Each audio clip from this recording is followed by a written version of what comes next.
El rugido de los aficionados, el ritmo de las porras, la intensidad en la cancha. Esto es más que solo un partido de fútbol. Con DraftKings Sportsbook, esta es tu oportunidad de convertir cada jugada en una gran ganancia. Descarga la app de DraftKings Sportsbook y usa el código HEART. Ese es el código HEART para que los nuevos usuarios reciban $200 en bonus bets al instante cuando apuestes solo $5. En asociación con DraftKings, la corona es tuya. ¿Problemas con el juego? Llama al 1-800-GAMBLER. En Nueva York, llama al 877-8-HOPE-NY o envía un mensaje de texto con la palabra HOPE-NY al 467-369. En Connecticut, hay ayuda disponible para problemas con el juego. Llama al 888-789-7777 o visita ccpg.org. Juega responsablemente. En nombre de Boot Hill Casino Resort, Kansas. Debe ser mayor de 21 años. La elegibilidad varía según la jurisdicción. No válido en Ontario. Pueden aplicarse cargos en Illinois. Las apuestas de bonos son de un solo uso. La apuesta no se incluye en las ganancias y caducan después de ser otorgadas. La oferta finaliza el 29 de septiembre 2025 a las 11:59 p.m. hora del este. Los términos en DraftKings.com/sportsbook/promos.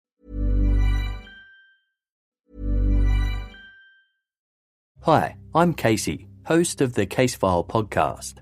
Today, I want to talk to you about Boost Mobile, offering reliable nationwide coverage backed by a 30-day money-back guarantee.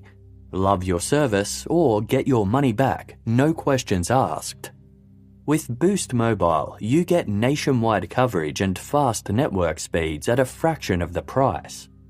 Why pay more for the same great service? Unlimited plans start at just $25 a month, and you won't be sacrificing coverage to save. So why wait? Start saving with Boost today. The Boost Mobile network, together with their roaming partners, covers 99% of the US population. 5G speeds not available in all areas.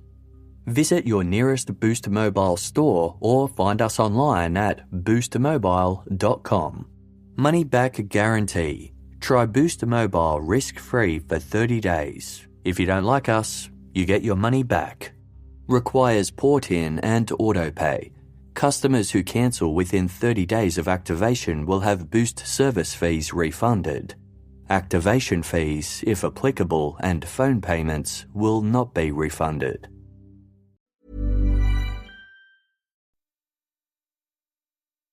A quick heads up, this is part 2 of a 2-part story, so if you haven't listened to the first bit, you may want to go back and take a listen. In the days following the Burari deaths, investigators pore over the 11 diaries recovered from the Chundawat home. Each diary corresponds roughly to a year, entries spanning over 11 years, dating back to 2007, the year after the family patriarch, Gopal Singh, passed away. As they read, a narrative emerges, one more chilling in its slow build-up than any sudden crime. I'm Sarah Powell, and this is Obscurata, because some stories have no ending.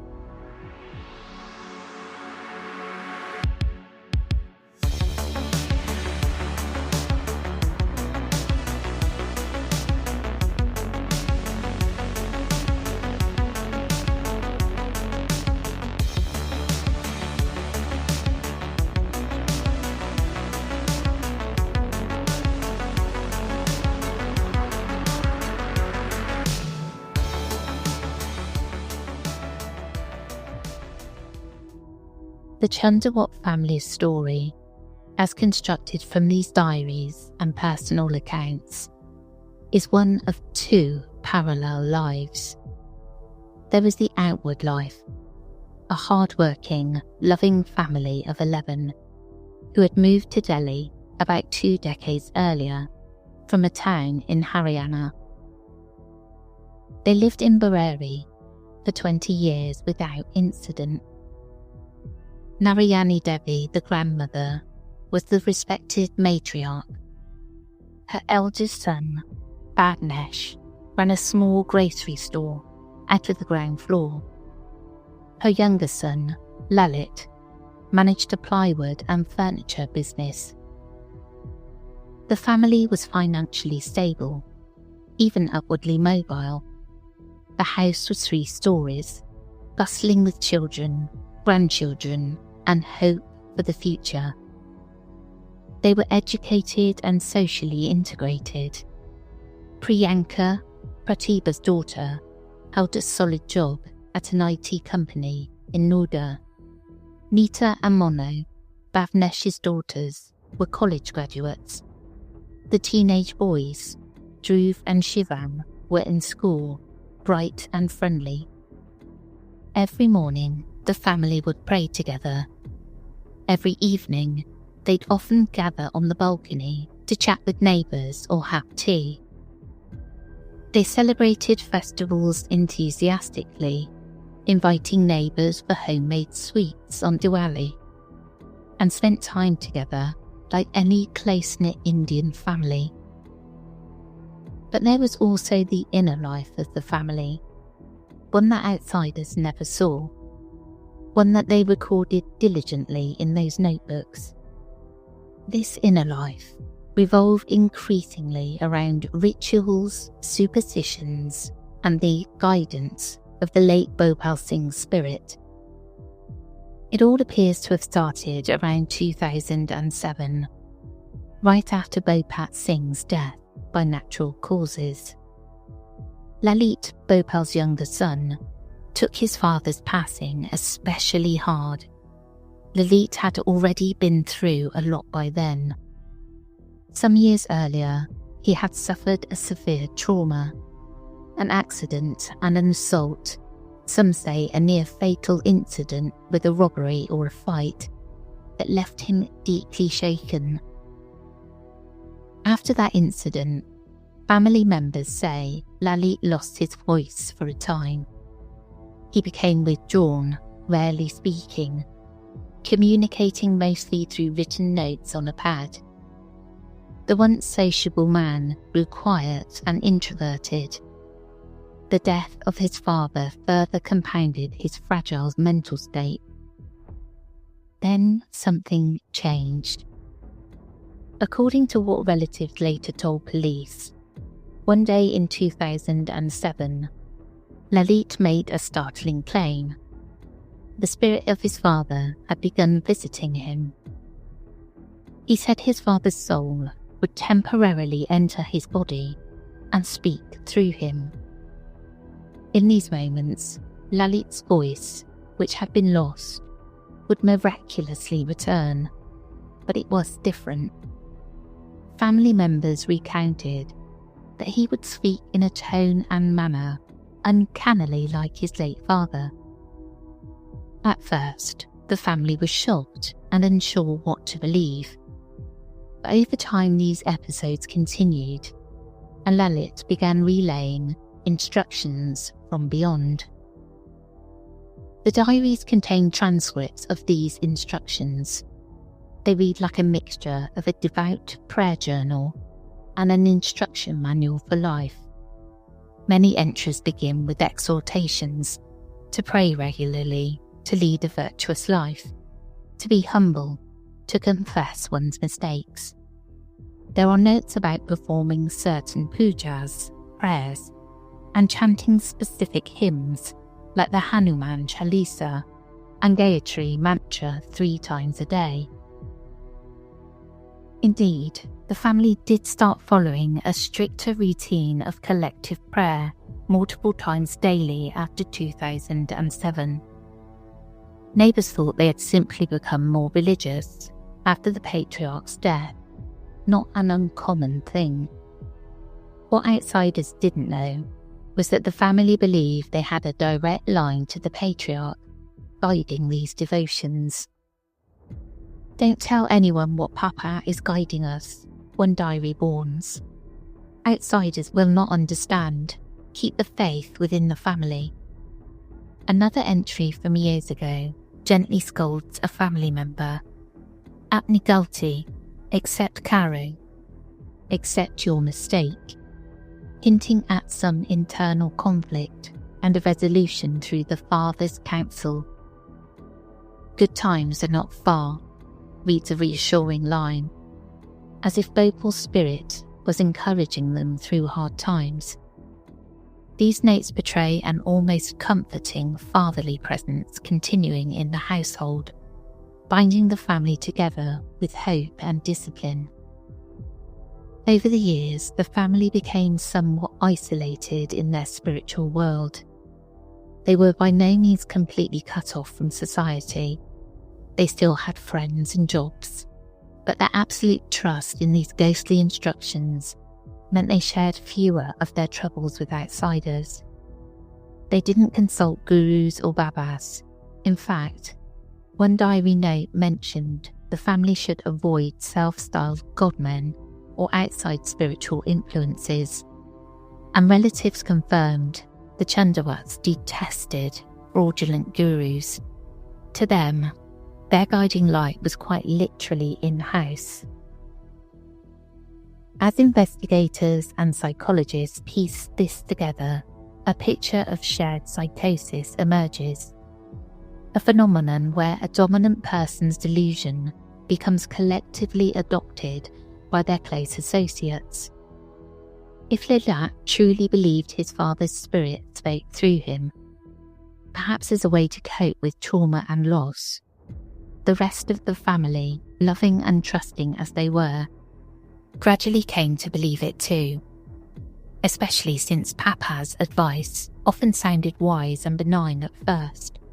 Take care of each other, be religious, work hard. It likely brought them comfort, a sense that their patriarch was still protecting them. But as the diaries approach 2015 and onward, the tone shifts. The instructions grow more ritualistic and peculiar. There are references to longer prayer sessions, to appeasing supernatural forces, and eventually to this concept of Bag Tapasya, the banyan tree ritual. You can almost track the evolution of a dangerous idea forming on the diary pages. A 2013 entry alludes to the importance of unity and faith being tested. A 2015 entry, the year Lalit allegedly began writing detailed notes, talks about a meeting with the soul of the father, possibly the family attempting some seance-like communication. Lalit apparently practiced Reiki and showed interest in mystical literature around this time, which may have further fueled his spiritual zeal. By 2017 and early 2018, the diary shows step-by-step directives for something big. The family must prepare for an important ritual that will secure their well-being. One note instructs that they practice certain acts for a week. It describes using ropes or chunni scarves hung from the ceiling like branches of the banyan tree. There is even mention that they should practice hanging without tying their hands, to get used to the sensation, but not to take it too far. Chillingly, a police source would later note that the family had been conducting some kind of rehearsals in the week leading up to the final night. Neighbours record unusual late-night activity and movements of furniture. CCTV footage from a neighbour's camera later confirmed that a few days before the tragedy, some of the family members were seen bringing bundles of wires and stools into the house. They were gathering the tools needed for the ritual. Importantly, there were interruptions in this lead-up. The diaries show no entries for a week in mid-June 2018. Investigators realised that gap coincided with a very happy event, Priyanka's engagement ceremony on June 17, 2018. Relatives from outside had visited for the celebration, and the house was full of guests and joy. One diary entry actually advised, "Do not do the rituals if outsiders are at home, and do not tell anyone about these instructions." So the family put that secret plan on hold to play the part of gracious hosts during the engagement festivities. Pictures from that day show the Chandawats smiling, dancing, doting on Priyanka as she exchanged rings with her fiancé. They looked like an ecstatic family. Priyanka herself, 33 and independent, was over the moon, telling cousins about wedding shopping and her bright future. No one suspected that behind her smile lay the weight of a dark oath the family intended to fulfill. After the guests departed and life returned to normal, the diaries resume. From June 24th onward, the entries became very specific. Daily worship of the banyan tree is mentioned, a tree which in Hindu belief represents longevity and spiritual depth. One note outlines the final night's plan in detail. Use a wire mesh or iron grill as the banyan's branch. Hang the chunni from it. There will be 5 stools. Everyone will take positions. One person, likely Lalit, will coordinate, tying the knots and binding each person's hands after they bind their own legs. The writing is methodical. Who should stand where?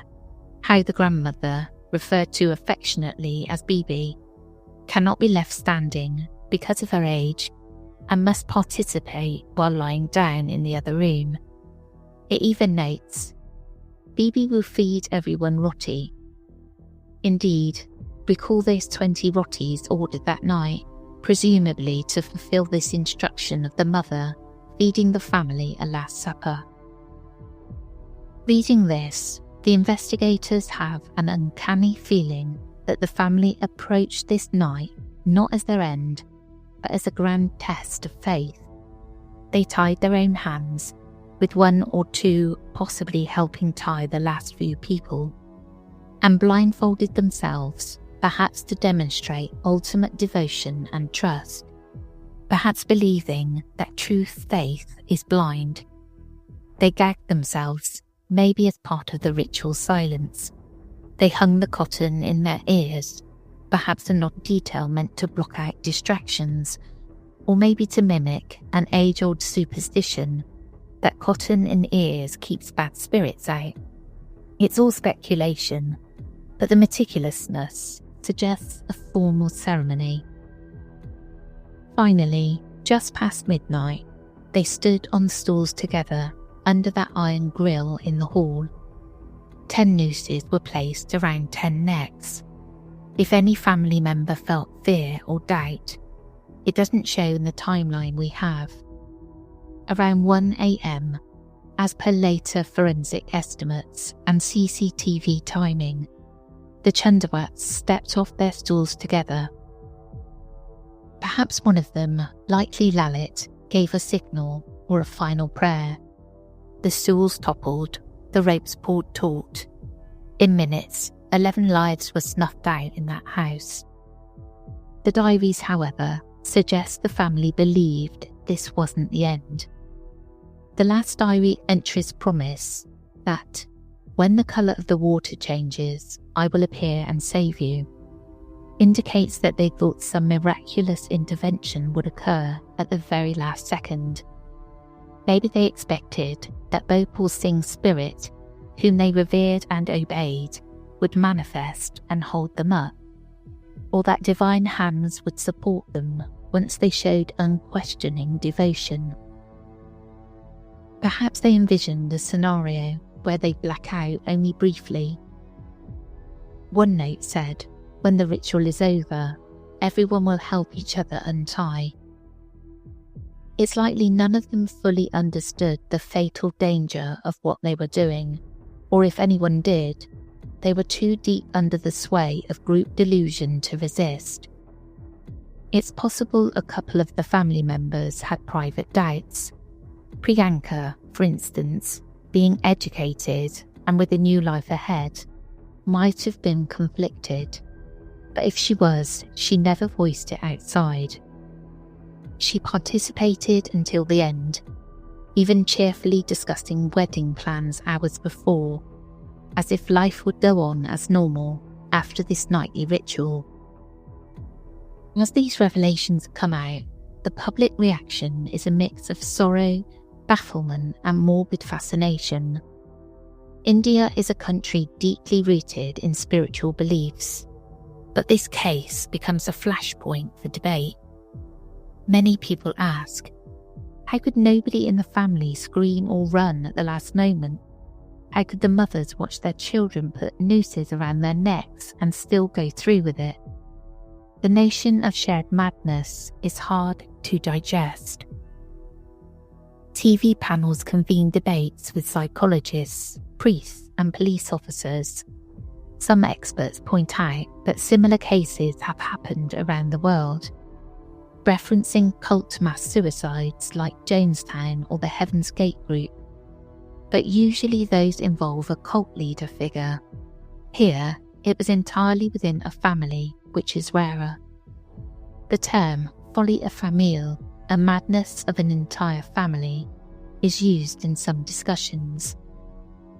The autopsies confirm that all 11 died by hanging or strangulation, and that there were no signs of struggle, no sedatives or toxins found.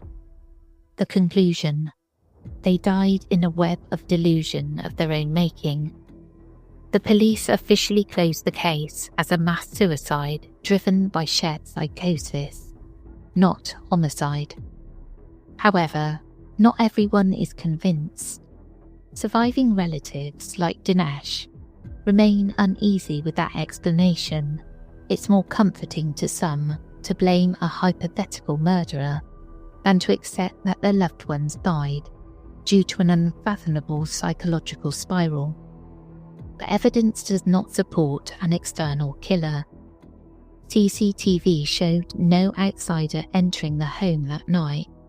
The door was left unlocked from inside, and every detail, from the tied hands to the positioned stools, matched those diary instructions. There was a horrifying logic to it all, in its own twisted way. As the dust settles, the Burari deaths leave a deeper imprint beyond the crime scene. They become an urban legend of sorts. The house itself, once the Chundawat family home, stands empty for a time. Neighbours find themselves skirting the street, reluctant to walk under the shadow of what they now call the Burari horror house. Some claim that at night, strange whispers can be heard near the house, or that the spirit of those who died still linger. In particular, people talk about those 11 pipes that protruded from one of the house's outside walls. Shortly after the incident, observant locals noticed an odd fact. Exactly 11 PVC pipes stuck out of the side of a wall in an array. They weren't connected to any plumbing inside.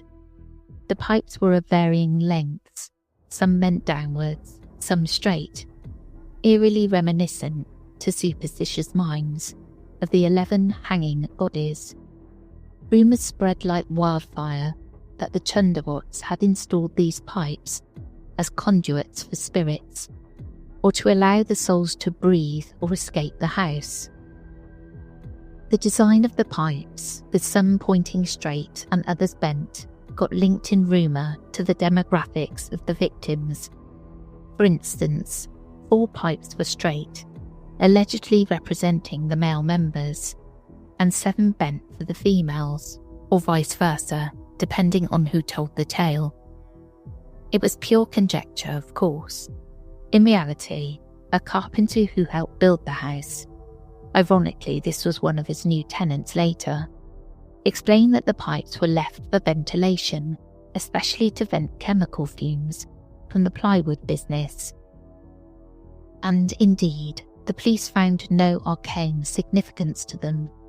But once a story like this takes hold, it's hard to quash. Ultimately, the family's elder brother, Dinesh, had those pipes removed to discourage walkers and ghost story mongers. Still, the outline of where they had been, holes in the wall, remained like scars, and local kids would point and say, that's where the ghost pipes were. For months, the Burari house remained locked and unoccupied.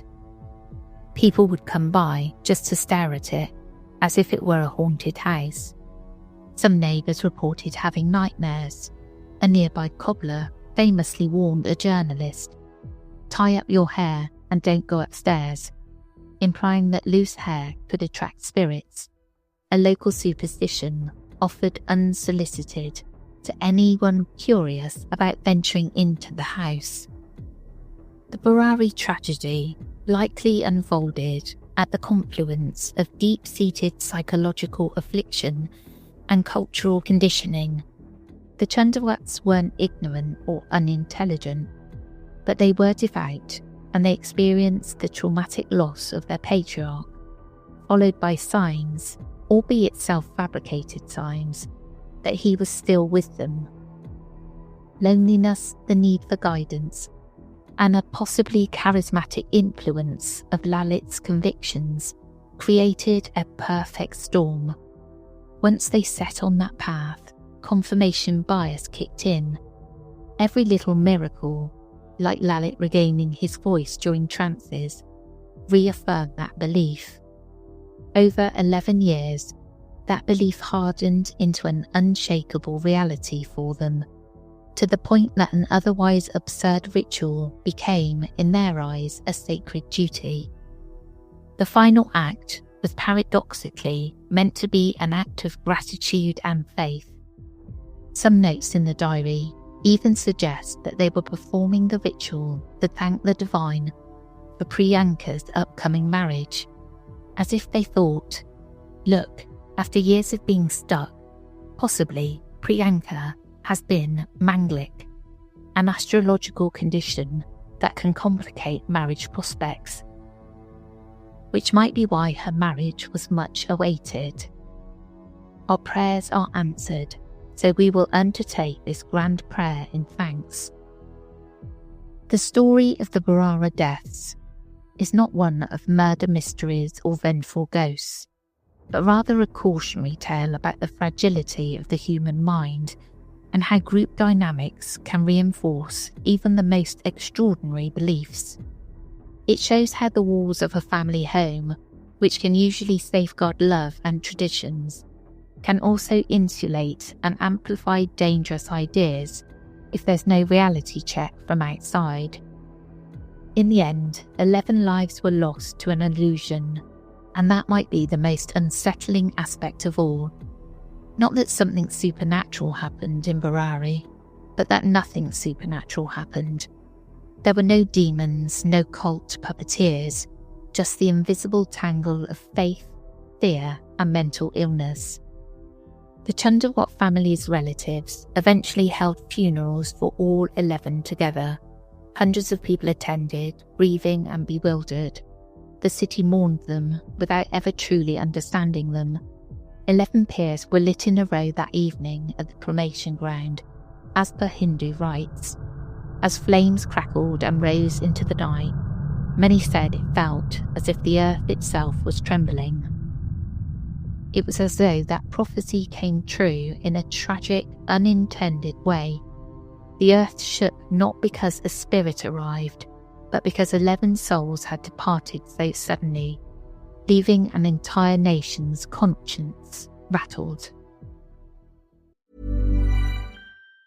El rugido de los aficionados, el ritmo de las porras, la intensidad en la cancha. Esto es más que solo un partido de fútbol. Con DraftKings Sportsbook, esta es tu oportunidad de convertir cada jugada en una gran ganancia. Descarga la app de DraftKings Sportsbook y usa el código HEART. Ese es el código HEART para que los nuevos usuarios reciban $200 en bonus bets al instante cuando apuestes solo $5. En asociación con DraftKings, la corona es tuya. ¿Problemas con el juego? Llama al 1-800-GAMBLER. En Nueva York, llama al 877-8-HOPE-NY o envía un mensaje de texto con la palabra HOPE-NY al 467-369. En Connecticut, hay ayuda disponible para problemas con el juego. Llama al 888-789-7777 o visita ccpg.org. Juega responsablemente. En nombre de Boot Hill Casino and Resort, Kansas. Debe ser mayor de 21 años. La elegibilidad varía según la jurisdicción. No válido en Ontario. Pueden aplicarse cargos en Illinois. Las apuestas de bonos son de un solo uso. La apuesta no se incluye en las ganancias y caducan después de ser otorgadas. La oferta finaliza el 29 de septiembre 2025 a las 11:59 p.m. hora del este. Los términos en DraftKings.com/sportsbook/promos. And that's the end of this concluding episode. I hope you enjoyed. this story has stuck with me for years. Because I think I can kind of imagine how it happened. You know, that desperation for the patriarch, the dad, to still be around and sort of running around, what do we do now? So sad. If you'd like to support this podcast, you can do so by visiting patreon.com/The Whispering Woods, where for £2.50 a month you can listen completely ad-free. We're also on Apple Premium, where for $4.99 a month you can listen to this podcast and our other podcast, The Whispering Woods, ad-free. I want to say a quick thank you to Roger for fact-checking and editing. And as always, stay curious and sleep with the lights on, just in case.